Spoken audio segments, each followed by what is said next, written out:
1% आबादी हमारे साथ हो जाए तो हम जैसे चाहे सत्ता को नचा सकते हैं या अपने हिसाब से काम कर सकते हैं।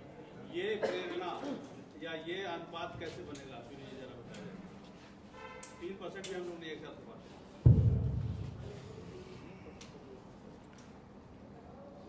भारत की 80% समस्याओं का मूल कारण है हमारी शिक्षा व्यवस्था घटिया है और हमारी न्यायिक व्यवस्था घटिया है। राष्ट्रवाद की भावना तभी उमड़ेगी, तभी प्रबल होगी जब शिक्षा व्यवस्था मजबूत होगी। संगठन के माध्यम से नहीं, संगठन की एक सीमा होती है और राष्ट्रवाद की भावना उमड़े ये किसी संगठन की जिम्मेदारी नहीं है, सरकार की जिम्मेदारी है। तो सब आप प्राइमरी का सिलेबस ठीक कर दीजिए। जितने सीबीएसई, आईसीएसई बोर्ड, ये बोर्ड, वो बोर्ड, दुनिया भर के बोर्ड चल रहे हैं, इनको मर्ज करके one nation one education board बना दीजिए, वन नेशन वन सिलेबस लागू कर दीजिए। अपनी अपनी लोग मातृभाषा में पढ़ेंगे, लेकिन कम से कम सिलेबस करिकुलम कॉमन हो जाइए। पंचतंत्र की कहानी प्राइमरी में लगाइए, हमारे महापुरुषों के बारे में उनकी जीवनी प्राइमरी में लगाइए। हमारी 1000 से ज़्यादा विदुषी माताएं हैं, उसमें रानी लक्ष्मीबाई हैं, रानी अहिल्याबाई होलकर हैं, ऐसे 1000 से ज़्यादा हमारी प्रेरणा देने वाली माताएं हैं। राजा भोज, राजा विक्रमादित्य से मिला के 1000 से ज़्यादा हमारे महापुरुष हैं। तो प्राइमरी के सिलेबस में physics, chemistry, math, zoology, botany पढ़ाने की बजाय हमें जापान की तरीके भारत में केवल नैतिक शिक्षा पे जोर देना चाहिए। 6वीं से बाकी विषय शुरू करें तो अच्छा है। मैं अपना एग्जाम्पल दे देता हूं। मैंने ए फॉर एप्पल 6वीं में आके पढ़ा था। ए ऐसे बनता है, यह मैंने 6 में पढ़ा था। तो कोई जरूरी नहीं कि आप प्राइमरी से उसको अंग्रेजी पढ़ाना शुरू कर दें। प्राइमरी अरे पहले उसको आप अच्छा इंसान तो बनाइए, अच्छा भारतीय बनाइए, अच्छा बेटा बनाइए, अच्छा भाई बनाइए, अच्छी बहन बनाइए, अच्छा संस्कार दीजिए। अच्छा बन जाएगा, उसके बाद बाकी सब कर लेंगे, कोई दिक्कत नहीं। शिक्षा व्यवस्था ठीक करना पड़ेगा जी। बिल्कुल इस संविधान के खिलाफ। Reservation should be given only to the Hindus, not to the converted Hindus. Converted Hindus को धर्म रिजर्वेशन नहीं दिया जा सकता। मेरा इसमें कुछ आगे और भी कहना है। भारत में जो खतरे हैं वो मैक्सिमम खतरे कन्वर्टेड हिंदू ही क्रिएट कर रहे हैं। तो कन्वर्टेड हिंदुओं के द्वारा पैदा किए गए खतरों से निपटने के लिए कम से कम 50,000 करोड़ रुपए खर्च होता है, राइट। आप इलेक्शन कमीशन का डाटा उठा के देख लीजिए। 90% सेंसिटिव बूथ उनको कहते हैं जहां हिंदू कम होते हैं और कन्वर्टेड हिंदू ज्यादा होते हैं।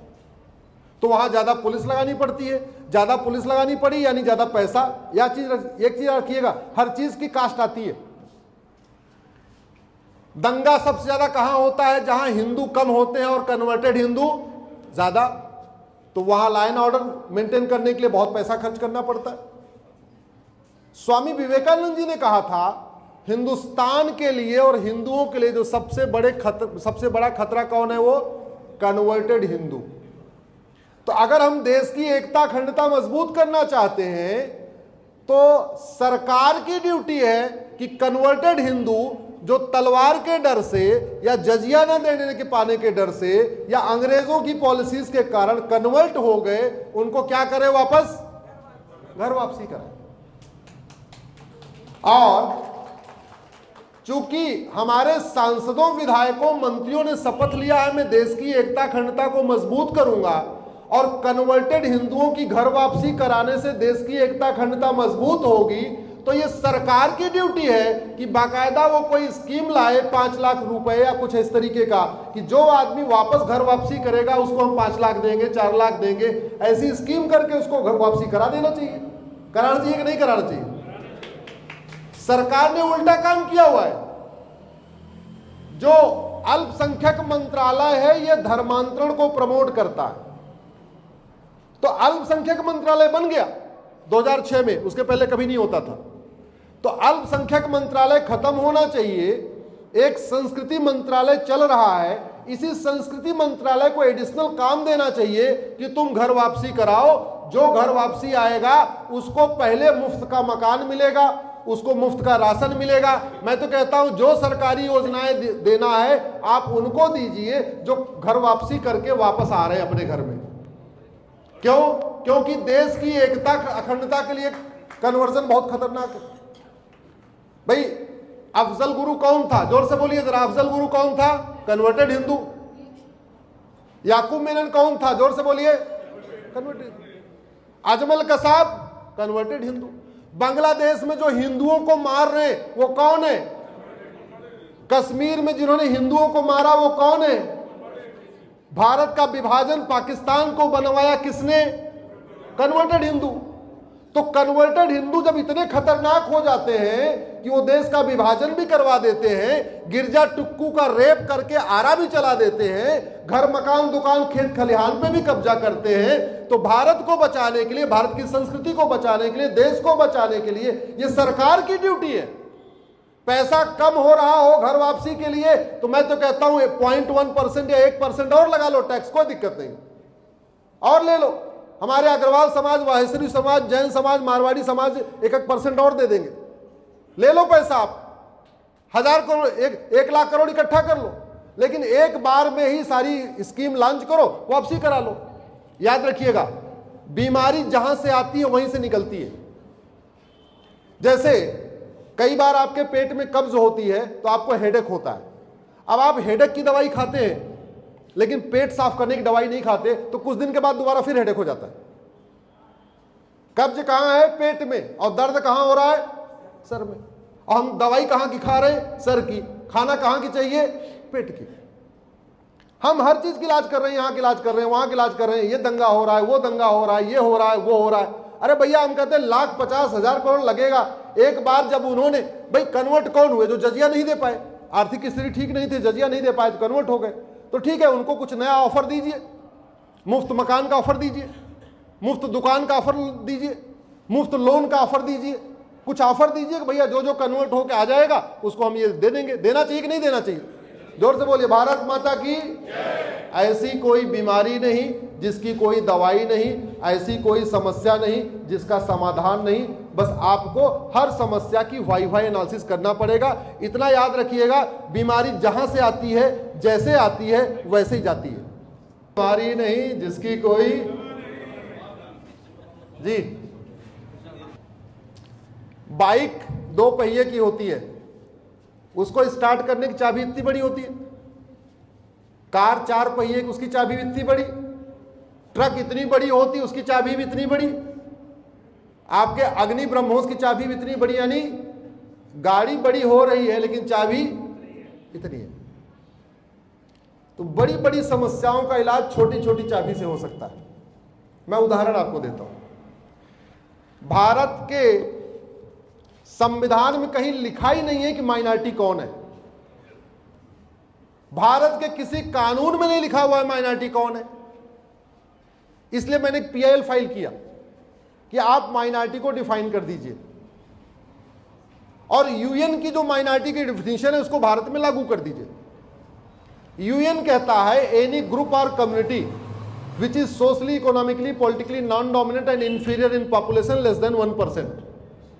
जैसे ही वो डिफिनीशन हम भारत में लागू करेंगे तो भारत में केवल 3 कम्युनिटी माइनॉरिटी कहलाएगी। एक यहूदी, एक बहाई जिसका ये लोटस टेम्पल है, और तीसरा पारसी। बाकी सब मेजॉरिटी हो जाएंगे।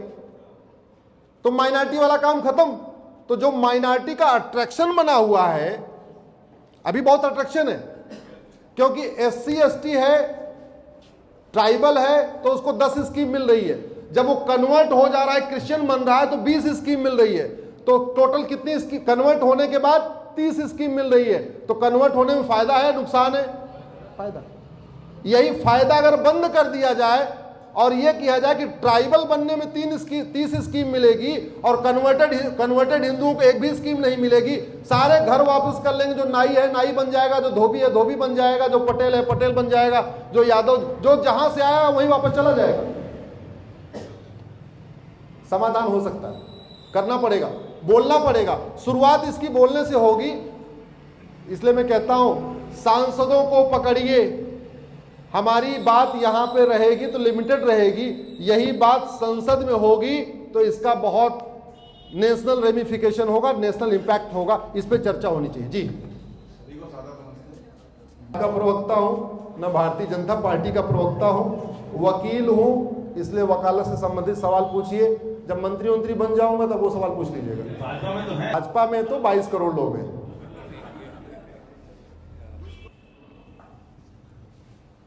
देखिए, ये तो इंडिविजुअल प्रॉब्लम है। अब ये कॉमन कोई बात है नहीं कि हम इसको इस पे कुछ बता सकें कि क्या है। अब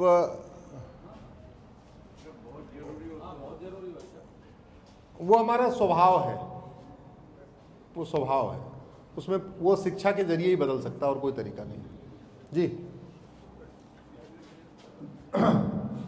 आपके क्वेश्चन में 2 पार्ट है, मैं पहले पार्ट का उत्तर देता हूं। इस समय आपने खासतौर पर उत्तर प्रदेश में हिंदू और बौद्ध का झगड़ा खूब सुना होगा। हिंदू और बौद्ध का झगड़ा पड़ना, जो काम अंग्रेजों ने तलवार के दम पे किया था वो सारे काम कांग्रेस ने, जो काम मुगलों ने तलवार के दम पे किया था वो सारे काम अंग्रेजों ने कानून बना के किया था, और जो उनका काम छूटा था उसको कांग्रेस ने कानून बना के पूरा कर दिया। 1992 में माइनॉरिटी कमीशन एक्ट बनाया गया, उसका पर्पज ही यही था, एक कम्युनिटी को फायदा पहुंचाना और हिंदुओं को आपस में बांट देना। इसलिए मैंने उस कानून को चैलेंज किया। मैंने प्लेस ऑफ वर्शिप एक्ट 1991 में बना था, उसको भी चैलेंज किया है। 1992 के माइनॉरिटी कमीशन एक्ट को भी चैलेंज किया है। 1995 के वक्फ एक्ट को भी चैलेंज किया है। कांग्रेस के लगभग 50 कानूनों को हमने सुप्रीम कोर्ट, हाई कोर्ट में चैलेंज किया हुआ है। उसका मोटिव आप समझिए, आपको जो दिख रहा है वो नहीं है, झगड़ा कोई और है। आप हिंदू हैं, स्कूल अगर खोलना चाहते हैं तो आपके लिए अलग टर्म्स कंडीशन है कि आपके पास 5 एकड़ जमीन होनी चाहिए, ये होना चाहिए, ये होना चाहिए, होना चाहिए। अगर आप माइनॉरिटी आपको माइनॉरिटी का दर्जा मिल जाए तो आप वही स्कूल 1 एकड़ जमीन में खोल सकते हैं। आप अगर हिंदू हैं और आप फैक्ट्री लगाना चाहते हैं तो आपके ऊपर 100 कंडीशन है। अगर आप माइनॉरिटी हो जाएंगे और फैक्ट्री लगाएंगे तो आपके ऊपर 10 कंडीशन है। कांग्रेस ने हिंदुओं को बांटने के लिए ही यह कानून बनाया। इसलिए हर हिंदू वो किसी न किसी बहाने से माइनॉरिटी बनना चाहता है। जैन गए थे high court, Bombay high court, PIL file किया, हमको भी माइनॉरिटी बना दो, क्योंकि सब ज्यादा रोजगार तो जैन समाज के लोग करते हैं। वो सोचे सब फायदा ले रहे हैं तो हम भी ले ले। हाई कोर्ट ने डिसमिस कर दिया, बोला नहीं नहीं, तुम हिंदुओं के पार्ट हो, तुम्हें माइनॉरिटी का दर्जा नहीं मिलेगा।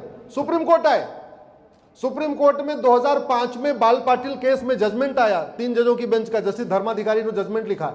उन्होंने बोला कि नहीं नहीं, आपको माइनॉरिटी का दर्जा नहीं मिलेगा। चैप्टर क्लोज हो चुका था, लेकिन 2013 में जाते जाते माताजी ने जैनियों को भी माइनॉरिटी बना दिया, बौद्धों को भी बना दिया, सिखों को भी बना दिया। तो हो क्या रहा है, अगर मैं हिंदू हूं और मैं कुछ काम करना चाहता हूं, व्यापार करना चाहता हूं, स्कूल कॉलेज खोलना चाहता हूं, यूनिवर्सिटी खोलना चाहता हूं, हमारे लिए खोलना मुश्किल है, लेकिन मैं बौद्ध बन जाऊं, किसी भी तरीके से अल्पसंख्यक बन जाऊं तो हमारे लिए आसान हो जाएगा। वो जो रामकृष्ण का जो झगड़ा आया था सुप्रीम कोर्ट में, वो इसलिए आया था, यूसीसी का इससे कोई रिलेशन नहीं है।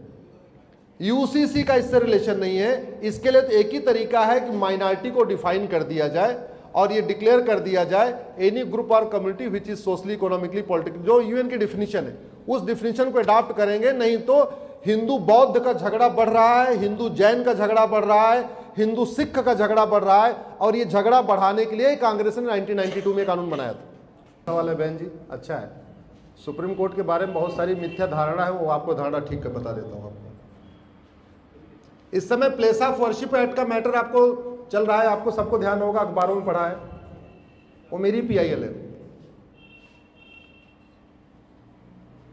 प्लेस ऑफ वर्शिप एक्ट के पक्ष में 5 पिटीशन है, और हमारे प्लेस ऑफ वर्शिप एक्ट की हमारी पीआईएल को डिसमिस कराने के लिए 22 पिटीशन है। ये जब पिछली डेट पे लगा था तब का आंकड़ा बता रहा हूं। मैंने कल रात को लेटेस्ट चेक किया, तो अब टोटल 43 पिटीशन आ गई हैं, 43। ऐसे ही सीए कानून के खिलाफ 236 पिटीशन है, और सीए कानून चले इसके पक्ष में केवल 1 पिटीशन है, वो हमारी है। अब ये होता क्यों है? बात वही आ गई, व्यक्ति काम किसके लिए करता है? पैसे के लिए। अब हमारे जैसे हर व्यक्ति नहीं है, कि वैगनार से घूमेंगे, कम खाएंगे, सीएनजी वाली गाड़ी पे चलेंगे, लेकिन लड़ेंगे। हमारी पीआईएल का विरोध करने वाले करोड़पति हो चुके हैं। हमारी पीएल का विरोध करने वाले 4-4, 5-5 करोड़ कमा चुके, हमारी पीएल से कमा चुके हैं। स्वाभाविक सी बात है, उधर फंडिंग आ रही है, तगड़ी फंडिंग आ रही है, खाड़ी देशों से भी आ रही है, हवाला के जरिए आ रही है, एफसीआरए के जरिए आ रही है, जकात का पैसा आ रहा है। हम कहीं ना कहीं उसमें कमजोर पड़ रहे हैं। इसलिए जितने दिग्गज वकील हैं वो उधर ही हैं। जिस दिन place of worship act matter लगा था उस दिन मैं रात को सो नहीं पाया, और इसलिए नहीं सो पाया, मैं केवल ये सोचता रहा कि हम लोग इतने दिन गुलाम रहे क्यों। क्योंकि प्लेस ऑफ वर्शिप एक्ट मंदिरों के सर्वे नहीं होना चाहिए, उसके लिए खड़े कौन थे? अभिषेक मनु सिंघवी साहब खड़े थे, करोड़पति अरबपति हैं, फिर भी खड़े थे। सिब्बल साहब, दुष्यंत दवे साहब, बहन इंदिरा जय सिंह जी, संजय हेगड़े साहब, पूरी फौज। तो मैं सोच रहा था मैं लड़ूं, मैं तो किससे लड़ किससे रहा हूं। मेरी हालत वही महाभारत के अर्जुन जैसी हो गई थी कि यार मैं किससे लड़ रहा हूं। उस रात में सो नहीं पाया था। फिर मैं ये भी सोच रहा था, अच्छा इसी कारण हम इतने दिन गुलाम रहे, क्योंकि हम दूसरों से कहां लड़ते, हम तो अपनों से लड़ने में थक गए थे। तो ये समस्या है।